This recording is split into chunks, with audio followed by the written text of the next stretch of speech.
నమస్తే సరస్వతి ప్రదీప్ గారు. నమస్తే అమ్మా. ఒక మోటివేషనల్ స్పీకర్గా పేరెంటింగ్ టిప్స్ మీద కానీ లేకపోతే ప్రీ మ్యారిటల్ కౌన్సిలింగ్ కానీ ఒక కౌన్సిలర్గా అంటే ఎన్ని వీడియోస్ చూస్తుంటానో మాటల్లో చెప్పలేను.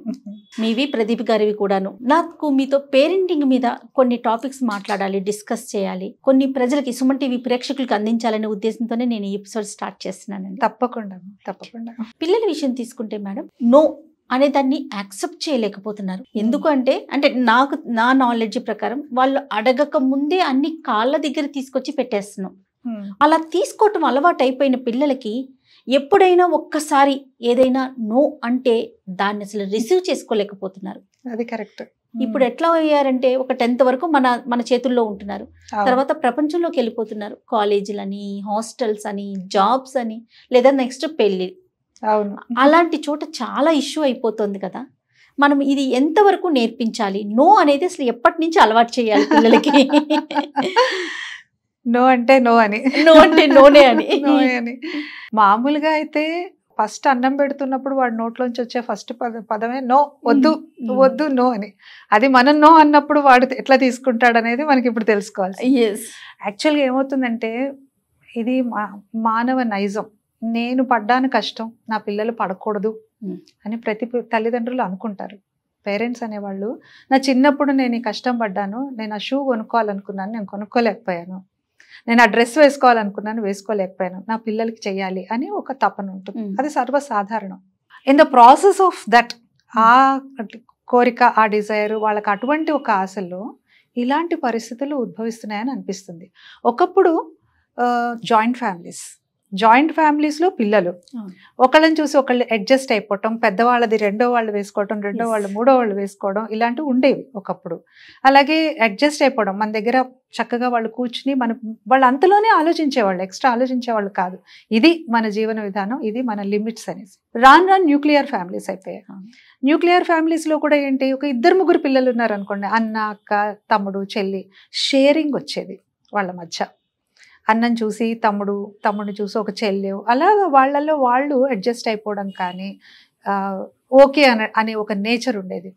ఇప్పుడు మీరు చెప్పింది వచ్చేప్పటికీ ఒక్కళ్ళే సింగిల్ చైల్డ్ ఉన్నప్పుడు ఎక్కువగా వచ్చే ఇది అవకాశం ఉంది.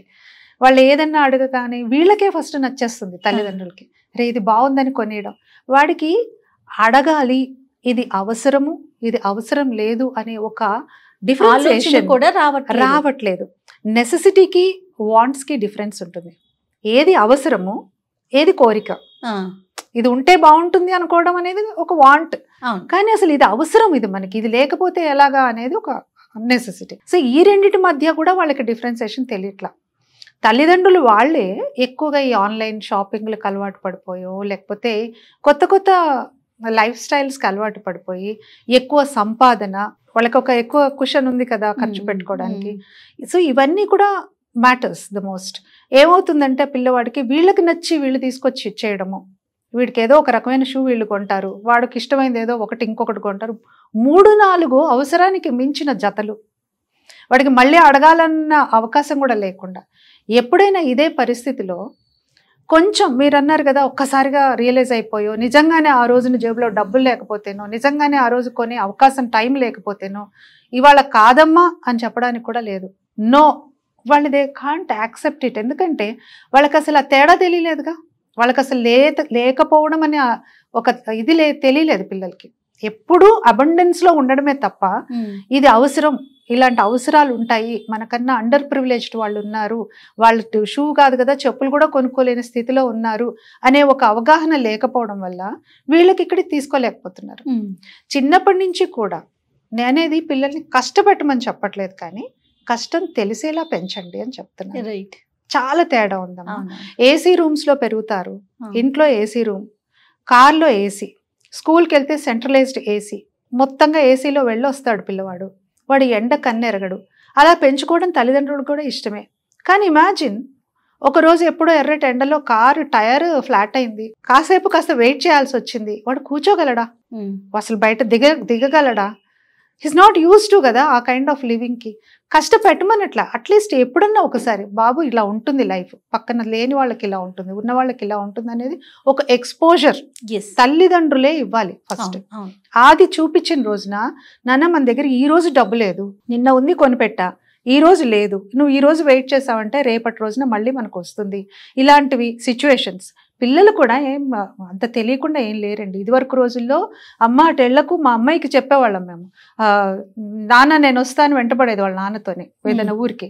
లేదు అక్కడ రైల్వే ట్రాక్ అంతా మునిగిపోయింది, వర్షం వచ్చేసింది అనగానే ఓకే అనుకునేది. అంత ఇన్నోసెన్స్ కొంచెం ఉండేది.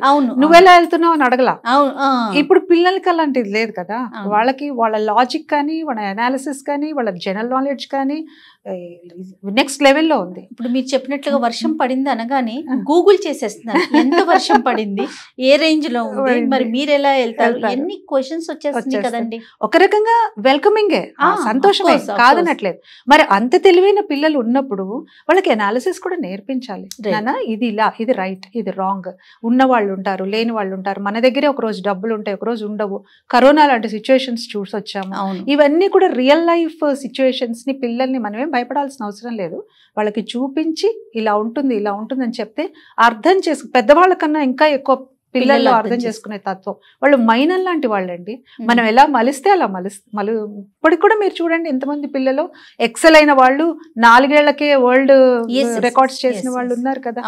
సో ఇట్లాంటి పిల్లలు మంకు పట్టే వాళ్ళు, నో అంటే వినకుండా కావాలని పేచి పెట్టే వాళ్ళకి కొంచెం ముందు నుంచే అవగాహన తల్లిదండ్రుల్లోనే బేసిక్ గా రావాలి అని చెప్తున్నాను. ఎందుకంటే మీరు అన్నట్టు 10th తర్వాత వాడు హాస్టల్కి వెళ్తాడు, లేకపోతే హైయర్ స్టడీస్ కి వేరే ప్లేస్కి వెళ్తాడు. అక్కడ వాళ్ళు చిన్న ఫెయిల్యూర్ ను కూడా యాక్సెప్ట్ చేయలేదు.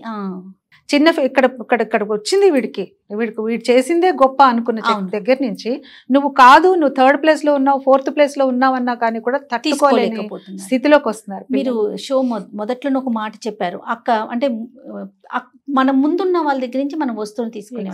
నేను ఎగ్జాంపుల్ చెప్తాను. నాకు 2 అక్కలు.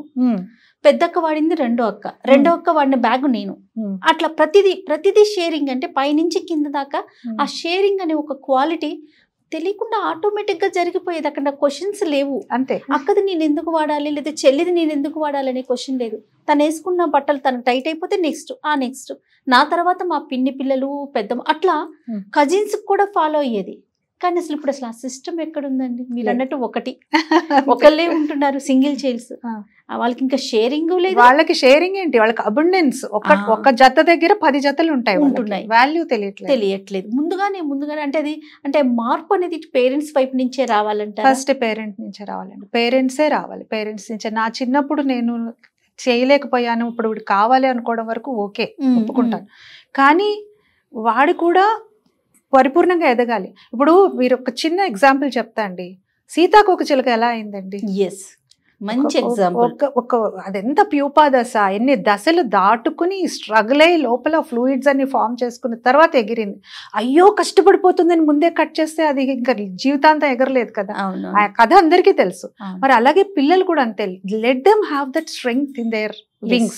వాళ్ళ ఆలోచనల్లో కానీ, బాడీలో కానీ, అన్నింటిలో కూడా ఆ స్ట్రెంగ్త్ వాళ్ళకి రావాలి అంటే వాళ్ళకి ప్రతిదీ ఆ స్ట్రగుల్ కానీ, ఆ కష్టం కానీ తెలుసుకుంటే. అంటే ప్రెసెంట్ అంత నేర్పించట్లేదు అంటారా మీ ఉద్దేశం? ఎందుకు నేర్పించట్లేదండి? చాలా మంది నేర్పించే వాళ్ళు ఉంటారు. కొన్ని చోట్ల మీరు చెప్పింది ఇప్పుడు ఏది మనం ఏ టాపిక్ మాట్లాడినా జయలక్ష్మి గారు, అది కొంత శాతం వరకే. మొత్తం 100% ఇలాగే ఉన్నారు ఇప్పుడు పేరెంట్స్ అనడానికి లేదండి. నేను నా చుట్టూ ఎంతో మందిని చూస్తున్నాను. వాళ్ళు ఎంత బాగా పెంచుతున్నారు పిల్లల్ని, ఆల్రౌండ్ డెవలప్మెంట్ ఇస్తున్నారు. ఒకప్పుడు చదువే మా అప్పుడు చిన్నప్పుడు ఎలా ఉంది, ఇది పాట ఎక్కువసేపు పాడినా, డాన్స్ క్లాస్కి వెళ్తా అన్నా చదువు భంగం అయిపోతుంది అన్న ఫీలింగ్ కదా. ఎప్పుడు కూడా మేమెప్పుడు అలాగా అనుకోలేదు. ఎక్స్ట్రా కరిక్యులర్ యాక్టివిటీస్ డెఫినెట్ గా మన మెయిన్ కరిక్యులం కి కాంప్లిమెంట్ చేస్తాయి, సపోర్ట్ చేస్తాయి. ఇప్పుడు అక్కడ మనం డ్రామాలో డైలాగ్ గుర్తు పెట్టుకున్నాం అంటే ఇక్కడ ఖచ్చితంగా ఒక పైథాగరస్ థియరీ గుర్తు పెట్టుకుంటాం. ఇది మా సిద్ధాంతం. కానీ ఒకప్పుడు అలా లేదు కదా.